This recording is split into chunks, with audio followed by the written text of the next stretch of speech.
The Billabong was a dream actually of John Whaley's. He wanted to start a new congregation in Leaming. He thought, well, this is a great place for a church. It was a strategic purchase, and when we first came out here, it was just a run-down block of land with nothing on it. Deborah and I bought a house, and with our 3 children, we were it. We were the congregation. I was team leader of nobody. Since then we've managed to develop it up a little bit for use, and the housing is actually developed around us, and shopping centre across the road, and there's future shops going along next door. So we've gone from being on the outer to being very well located, so it's been a great purchase. The journey that we've been on is a journey that every new faith community has to go through, which is looking at faith and what our function is and what the form of it will take. Because the cross we want to have as our foundation for this community, and being part of the Uniting Church, that this is an integral part of who we are. And then in terms of function, having that holistic approach to the person, so being involved with parenting, training, and working with children, marriage courses, anything we could think of really. We've run 2 spring festivals where we basically just open the property up and have bouncy castles and all sorts of fun activities, and just invite the community, and had 500 or 600 people come and enjoy what we have here. So promoting life in our community, and then we've extended that to say, well, it's actually about promoting life in our communities. It's not just Canning Vale, but it's actually about where I live, in my neighbourhood, in my street, and for the congregation, where they work, where their kids go to school.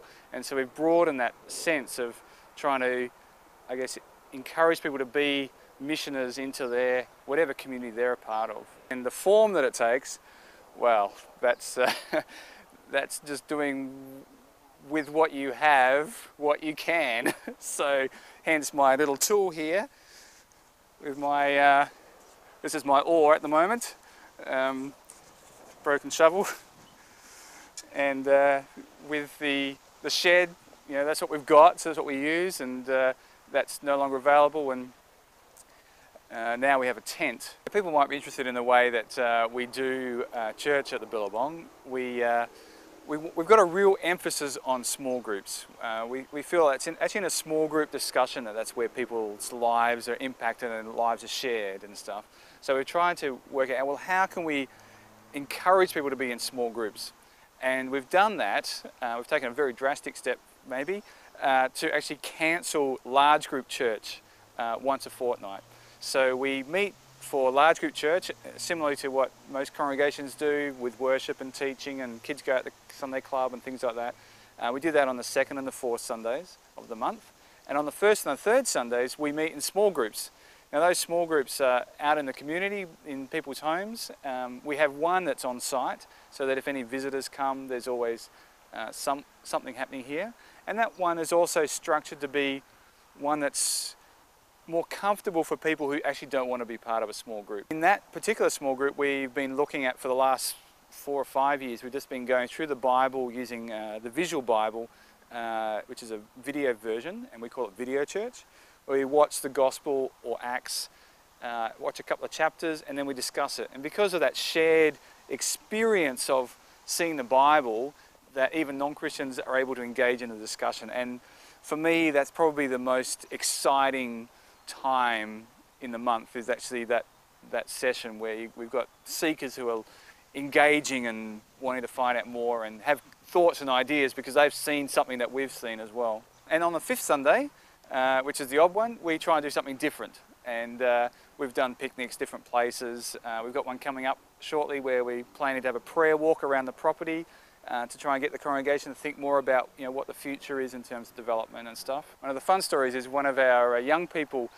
went to work, and she was sunburnt, and people were saying, "Oh, Ali, why are you sunburnt?" And she said, "Oh, I got sunburnt at church yesterday." I go, "Why how'd you get sunburnt at church?" "Oh, we had church under the trees." "Why were you having church under the trees?" And she said, "Well, because our tent was ripped and we had to take it down and send it away to be repaired." And they go, "Well, why are you meeting in a tent?" And they said, "Well," and then she said, "Well, the shed that we've got that we normally meet in is too small, so that's no good." And they said, well, why are you meeting in a shed? And she said, because you get sunburned if you meet under the trees.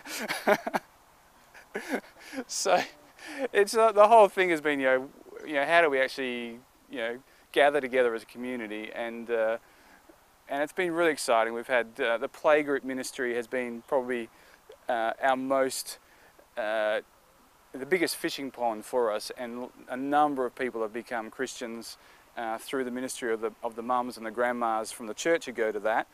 And then they've started coming to church, and we've run Alpha and baptised and had confirmation of various people, so that's been very exciting. So today where we're at is we've got land, which was the gift from the wider Synod to this particular local congregation, and through grants my salary has been paid on a decreasing amount, and we've finished with that, and now we're self-sufficient.